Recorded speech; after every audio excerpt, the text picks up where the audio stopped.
chân chân phá gió nên nó diệt bung xòm lệ li chan gục na bếp bếp hi vắc sim khom này nó cả đô mà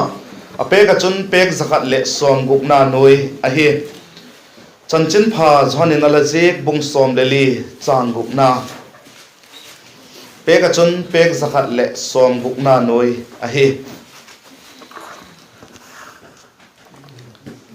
pe zakat lệ xòm gục na nuôi á chân chân phá gió nên nó diệt johan bung xòm lệ li chan gục agingin vaksim sim tiêu le JESU agingin keima hi lampi le thutak le hinna ka hi keima chilo chu koma pa king atung ngai pu hi i bible chang sim thak naw chu he thema ilalpa JESU Christa che pa king tung thei che ta itung che thena dingon pa ni chan ding che ton malai som pik tan la tunita kai thupi dingo kahung tel cho hi le JESU chu pa king zot na lampi a hi thì Bible phan le oma je chu thu pi deng hin ten dan khan naw ten la ong sawa naw ten ka ti le ken chu kamimal ta ka la het nai lo a hi wa hilele kanung adam ma jeng ki pa pi ma jenga tuni ta ka sermon go the he adi o ti ding chu le la ken bon amaw le he nai lo chu amaw le ka sermon ding lom che pu naw ti chu ka ngai tu nan ong ki ta ang kituk ma zinga kalung adam tak zeta pathian in amau puyen mabana le pathian cho hina la sa thezel dingin mal som pik ta hen ti chu ka doi sakna ka bak lat ki thian la JESU na kengin keima hi lampi le thutak le hinna ka hi keima chi lo chu ko ma pa king atungai pu hi ti hi mitampi ilabai hat tak ding ka ging cha ku kinga again hem iti hile thoma kinga again a hi nung zui te king be hilowin abik tangmain thoma kinga alagen a hi thoma chuna kingin lalpa khoya chiding la hi ka hepu a bangtin alampi he theiding ka hiu em ati zihuna chu JESU akinga keima hi lampi le thutak le hinna ka hi keima chi lo chu koma pa king atungai pu hi ati ilalpa JESU Christa chu lampi ahia pa king tun theina ahi le zilampi chu bangti hodi ai le bangti dana JESU chun kei lampi ka hi ti zeng the hidem ti hi ngai to kham atinga eka chon tamlo chan e pa king zot na lampi chu ilalpa JESU Christa hi zigin bangti zot ding zilampi chu bangti chi ding hi vem ti chu het saw hi le wagen be le hino kanoma vangam chi theina ding lampi dang umlo a hi dan i Bible chun again chin pika azit chu zingala again tak sa gola khan izui thei loading thupiek a uma mihing ten ichi thei na ding hilo ibol thei mong loading thupiek pathianin mihing te alapi achomla ma gen ding achun bolun hingin la zigol chun hiun mal sobin umin la ti kha pathian thupiek lo dan pathian doi dan alhe zithu som pik dung zuya te ho chu pa king tung thei ding tia thuthung lui hun lai chun zil sakin ala umo zuile azuyo zebana chun amau hin thil sim thu ki patai Genesis Exodus Leviticus Number Deuteronomy iti ting hi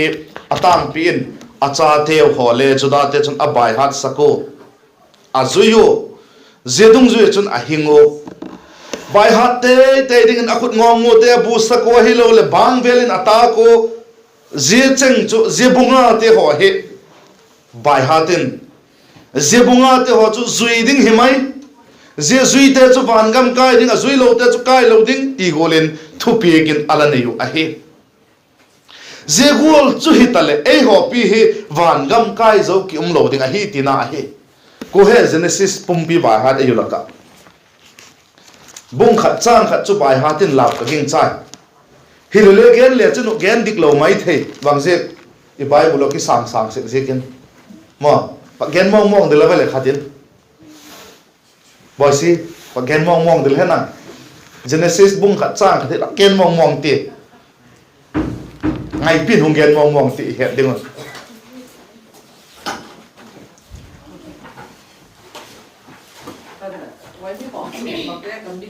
sa pawn gen zinga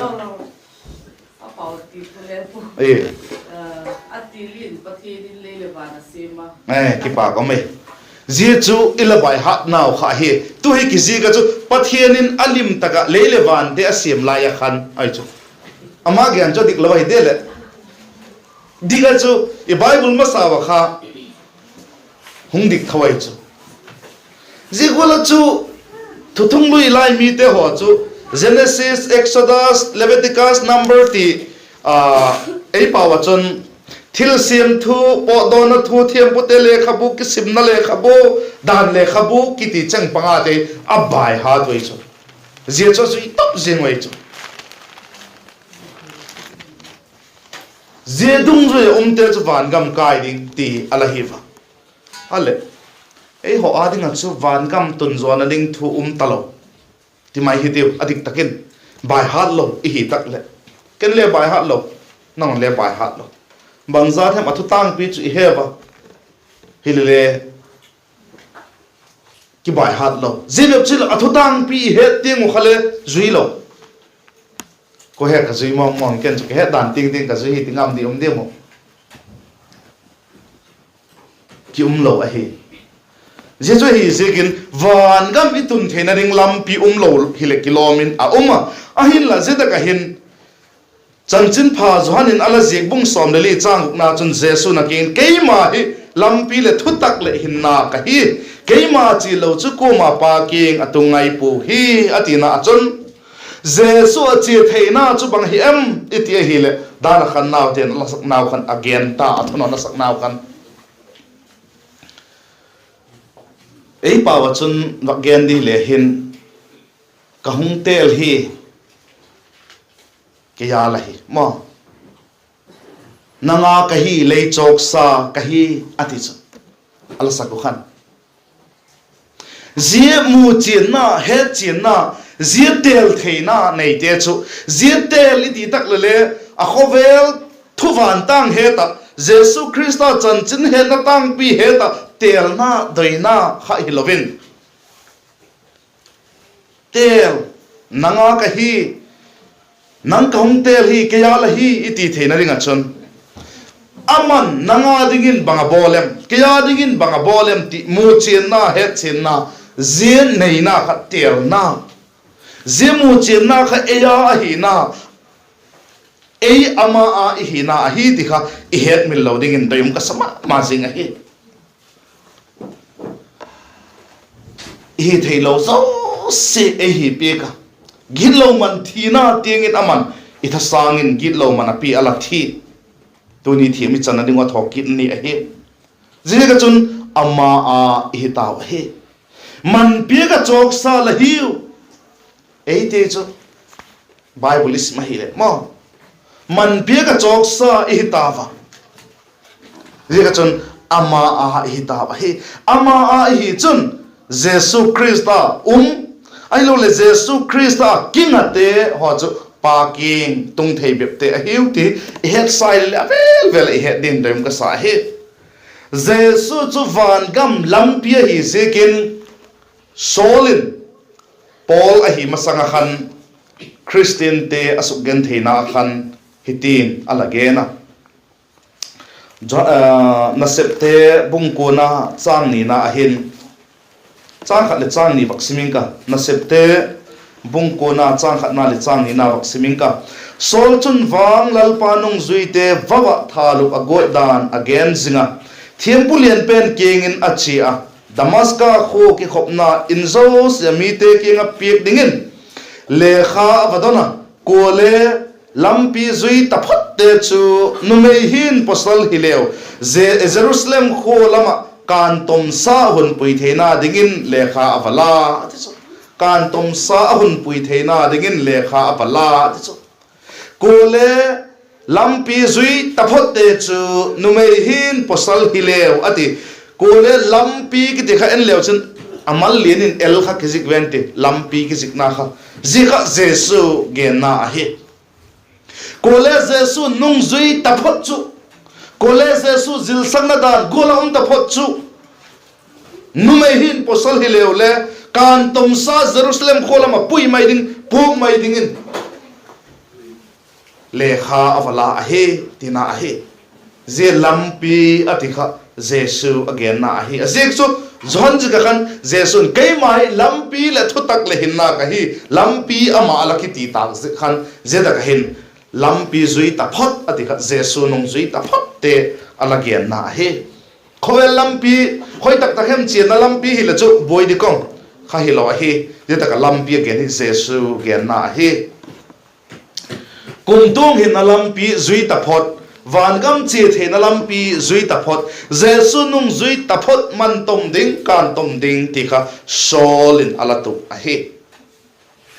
lampi ki ti chu jesu christa ahina igen chin nop na iwak gen be ahi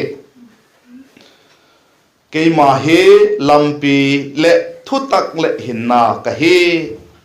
thutak ong ti ki ta thutak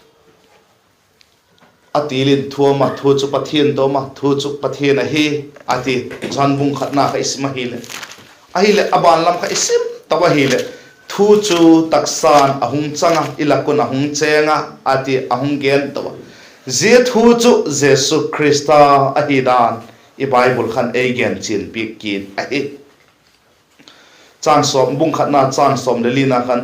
thu chu taksan ahung changa ilakuna ahung chenga pathian cha pa jang khat nei sun lo pina chu ahina gol takin he pina le thu taka dimin ilamutaw ilamu ahi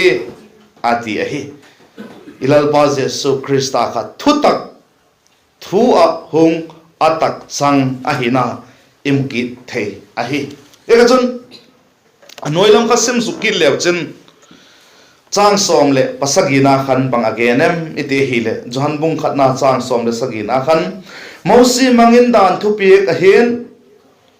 Mausi mangin dan thu piek a hin himale he pina le thu tak chu jesu christa achun ahungum tai ati he pina le thu tak chu jesu christa achun ahungum tai zedan thu piek pen kha alim atak hung tung ding te et sakna a hi ti zingka le khan le I bible chang sim naw khan again peka alim hitalowa atak tak jesu christa ahina again chena jesu christa chun thu tak le happy na ahung tunga zedan thu piek I zui thailo I bol thailo te ho zo se kha ilalpa jesu christan nang le kya dingin ahung sawa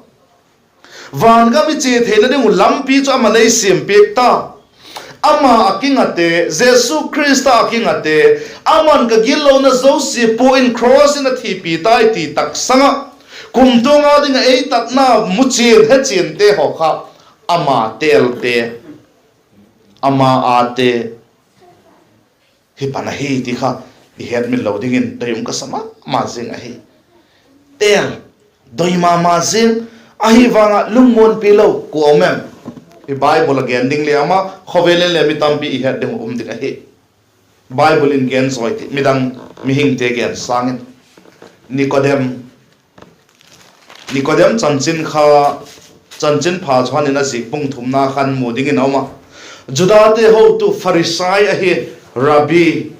ho tu lin ahi ama dan thim dan hema ma jing ahi pathian thule hema ma jesu christa hongding thute hole he pathian le apom ma jinga juda te la ka ginna la ma ho tu in le ala panga hilale itile cho boy mata cho hilale ala pieng thak lo jesu christa ka muchien lo hechien lo ahi jekin a boy tho hi Zigol la chun tulai Christian tam tak mai Jesu Christa ka ging hi ka tak sang hi ka pom hi ti hilale ama lung mon na lo thamon na lo jide chu thutak lampia hi na chun khanai lo ma doi hilale alampi hi na chun khanai lo zui khanai lo ke mai lampi le thutak le hinna ka hi je hinna tiếng khá tí cùng tông hình na này là đình tiếng khá duy khá nai lâu tế khá sẽ hiểu tí khá hết mình lâu đình hi dễ cái chun ấy là cái gì cho ông đình khá lava yum lâu đình mà hi JESU Christian ấy tát na imu chi no LAMPI dang lâu van gam chi thế nó ngạ LAMPI dang lâu hi tí khá hết mình lâu đình hi ấy mi te hồi LAMPI chum cái xiêm go Bible mang jain LAMPI chum van gam chi thế nên LAMPI chum xiêm go mi atami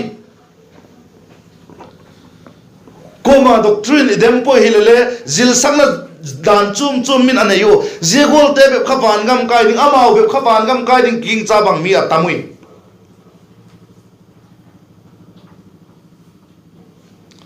ginnalam thu bang mai sep ke lo hilele van gam akamu lo ding mi tampiu ma he atinga ma he tu zan hin kingai tuit van gam chi the na LAMPI adang hol i khak ding kalawa hi JESU ama beb LAMPI hi dan alagen ngala LAMPI dang hol mi ta pi ma hi LAMPI dang hol te o chun bang ti na hol e van gam itun the na nga chun je chu bol ngai van gam i chi the na nga chun je gola chu ngai van gam itun the na nga chun je te ho chu je gol he i zui ngai ti ki zel sak na atami tu zan hin ngai to thaki tiu zia chu hi ta le JESU ke ma hi LAMPI le thu tak le hin na ka hi ati thei de ke ma hi van gam che thei na a hi lo le pa keng tun thei na LAMPI te la ka khat ka hi ti le chu thu khat a he ma adang le hi mai thei khat ke lo le LAMPI dang hi ti le chu thu chum ti na hi ma tu lai hi khovel mi pil tan tin boy deu de khovel mi pil tan tin boy deu de ka te chu khovel chu changkang deu de hilele ginnalam thu chu mi boy deu de khovel pumpi sa kho zo si ki ho khomo ginna ila sun ma zen khen khatte hon le i biek dan achuma i ko dan achuma hi ven i to puki bang a hi ti velen mi hậu tu liền tam pi tak mai zegol te hola ka sign bola chun apang tam a hi so pi te ho van gam che the na LAMPI tam pi lo a hi ti kha i het min lo ding ai van gam che the na LAMPI tam pi lo a hi van gam che the na ei man ki siam ko ma tun the na lo a hi ti le i het min lo ding a hi kalagen seka mitam pin hepai tin bagen kitleng ilalpa JESU Christa cross athila ya khan Jerusalem apon zak lo pi tak mai chu ahung kek zak ta Jerusalem apon zak lo pi tak mai hung kek zak chu bangolina kek zak em iti hi le achung lam akipatin anoi lam tingin ahung kek tan suka ati se ahi bible Jerusalem apun zak lo pi chun bangai sakem mitil kedai dan na et sakahi et sakna dingin e ta ka hin pon za sama ma jing ki za kham lang hele ei mu pon la teno ken le nang hong mu pong ka ten zela mom changin nang hong mu pong ka teno na hon le ke ei mu lo ding la hiu bangolo kangwem tile ei hello ding la hiu zegol le chun kedai dan na Pathian to mihing te ki kala chun ki dai dan na len tak mayoma Pathian ken chu mi te tung thailo lut thailo hiu ti et sagna in Jerusalem temple chun pon zak lo pe tak mai ala ki za ka hi mun thieng tho pen ti chun Pathian a chenga mun thieng tho a chun mi te alum thei ham a hi je sagna khan pon zak ala ilalpa JESU Christa cross athi khan je pon zak chu a vitamin le akek tan po anoilam patin le akek tan to po achunglam patin akek tan se hi je khai bible akisi ka hi bang je ka hidem tile je nei ma je khat hi ti khai het mel loading a hi Pathian to ming te ki kala ke dai dan na chu khovel thilin suk be the he po anuilam patin akek lo hi Pathian to ki dai dan na chu ming te na se pa suk be the hi lo sekin avayin le akek tan lo hi Pathian to ming te ki kala ke dai dan na chu Pathian bepin subei the hi sekin chunglam patin akek tan se hi dikha I het min lo ding wa hi Zizi ka chun lampi sun chu JESU Christa chu hi ti kha I het min lo ding wa hi Hilal pa JESU Christan kei ma hi lampi thu tak chu le hin na ka hi kei ma chi lo chu ko ma pa ki nga tu ngai pu he ati he lampi chum ki siam komin JESU nong zui golin mi te ki siam jeng lew le chanchin pha ma thai zik bung sagina isma hi le lalpa iti zo se van gam tung dingai pui vana ka pa doi gol hi te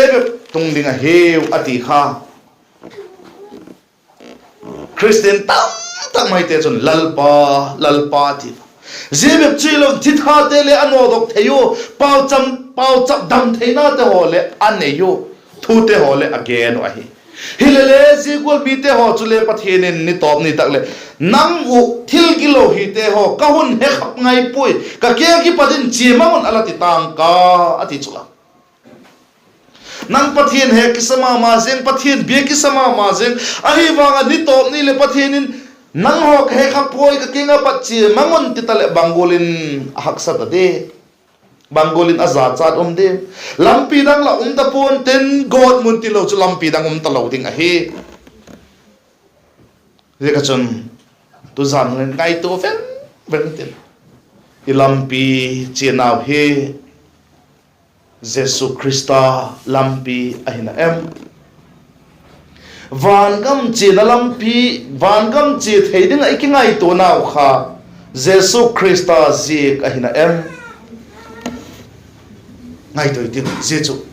adang ngai to ding tampium le van gam che thei ding laki ngai to sekna kha JESU Christa je ai khana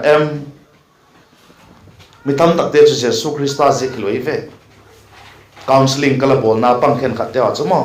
van gam che thei ding aki gin chak naw chu apau chap ha je ko pau chap na mola pau chu po bang ti te ma hong ki sok je ko ti vel le mi umai chu about the pole cross lim hong mu je ko van gam che theding king cha bang le mi umai chu ai lo le mi khen khat te chu accident thi theina muna accident thilo pathin ei venga ei it mong van gam chi ding kai ti le mi umai JESU Christa je ai poi jo ai lo le dam lo ka pau chapa lalpa le dam sak hi le tu ki patai ka dam na ka nei na ka hi le nang ma hong suing ka din nang ma chu kalal le ka huk dam pa ding in hong pom tang ka kalati ka dama ti pol le mi a umui ase ka ti poi je ho chu le khat ve thiki thau thiki ka ti chu hong dam lo ai ma hi lo le khat ve chu thi thau ding la he ma je tak chule lagin na choilam ta de kadam lo na je kadam hi le ti hi adam lo na hungdam ta adam song kha cho dikhop ta ka zui hi le hungdam lo kit de hung thi de hin alai tak chule bang so le a upai lo hi je te ho upai lo hi so bi te ho van gam che theina van gam tun theina ding lam pi chu JESU Christa ji a hi ding a hi to zan na hin van gam che theina laki ngai to na lalung gel kha JESU Christa ji a hi na ti kha ngai tu tiu a hi lo khak ding kalau a hi ding a hi gil lo na to van gam lut thelo tung thelo ding te hi gilo na to van gam tung thelo ding te ho chu JESU Christan gilo man thina bukin tak main ei pik ka van gam chi thei bep ka hi ti ke het chin na gilo man thina ka thi thasang in JESU Christa thita ke gilo na ngai dam na changa van gam tung thei ka hi ti ki het chen na kha van gam lampi ho khak na Jesu Christa chi na je bep cho hi ti kha I het min lo ding a hi tu san na hin ki ngai tu ka bang ten van gam chi the na lampi mi ten bang zat genin bangul zui go lew le adang a pui Jesu ve hi ti kha I het min lo ding a hi na septe isma hi le Jesu Christa ti lo lampi dang him lo a hi dan alagen a hi Jesu Christa bep a lampi van gam chi the na lampi a hi alagen a hi je ka chon ki ngai to tiu imi mal ki ngai to tiu van gam I chi the nau chu ka gen tak sa ko la chon bang hi em van gam chi the ding la ki ngai to na ka bang hi em bangolin thupi hen la bangolin la hin ko sang dang lam kha ala hi zieng le le je sa ga chupai mo chu Jesu ji a hi ding a hi ti kha I doi pen I tuk pen a hi van gam ka chi thina ding hi Jesu Christa ji ka hi Jesu Christa ka tela Jesu Christa kiya hi keile ama a ka hi ti I het china inia dia chu van gam I tun ding poi mo ma sing hi Jesu Christa nung zui te ho van gam chi thei ding te hon je lampi Jesu Christa chu suk min sir thei a hi ki dan I Bible in again chan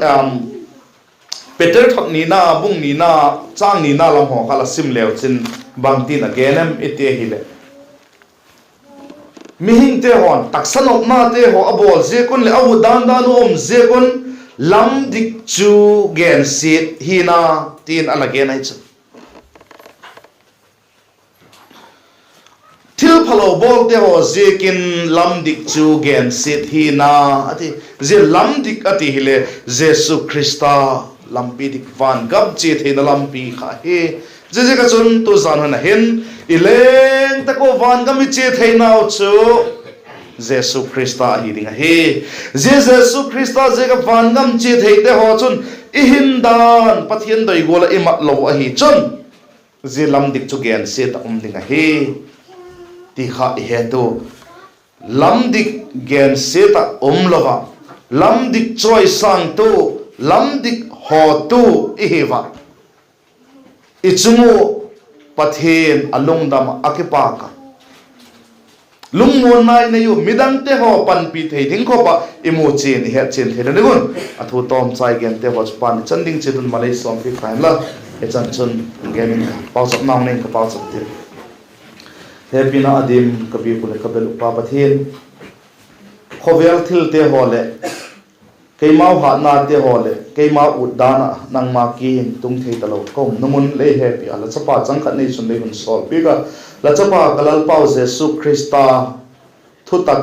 lampi le hinna nang ma ki ka tun thei na sun